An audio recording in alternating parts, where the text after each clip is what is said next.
বাঙালির যেটুকু গর্ব ছিল গত 4 দিন আগে চাঁচলের ছাত্র পরিষদ তৃণমূলের যারা সমর্থক তারা বিশ্বকবি রবীন্দ্রনাথকে পুড়িয়ে তার যে ফটো সে প্রতিকৃতি নষ্ট করেছে।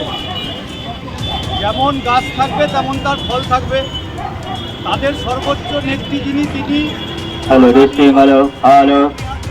বাঙালি করতে করতে ভারতবর্ষে বাঙালির পুরস্কার পাওয়ার জন্য দৌড়ে চলেছেন। মঞ্চে বাঙালির নানা রকম বাজে কথা, বাংলার সাল ভুলভাল বলা, বাংলার মন্ত্র ভুলভাল বলা, কে কবে অনশন ভেঙেছে তা ভুলভাল বলা, সতীদাহ প্রথা কে করেছে তা ভুলভাল বলা।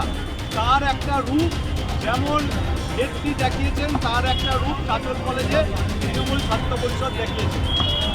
অমিত শাহকে পুরাচ্ছিল, নরেন্দ্র মোদীকে পুরাচ্ছিল। তারা বুঝতেই পারেনি নরেন্দ্র মোদী, অমিত শাহ আর কবিগুরু রবীন্দ্রনাথের তফাৎ। সেই জন্য আনন্দের জন্যেই বাঙালির যে গর্ব গোটা পৃথিবী জুড়ে, সেই গর্বটাও ধূলিসাৎ করেছে এবং বাঙালির পেরেক পুঁতে দিয়েছে গত 4 দিন আগে তৃণমূল কংগ্রেস। সেই জন্য পশ্চিমবঙ্গ জুড়ে ভারতীয় জনতা পার্টি আজকে গোটা রাজ্য জুড়ে সকালে প্রভাত ফেরি করেছে এবং বিকালবেলা থেকে ধিক্কার মিছিল বের করেছে।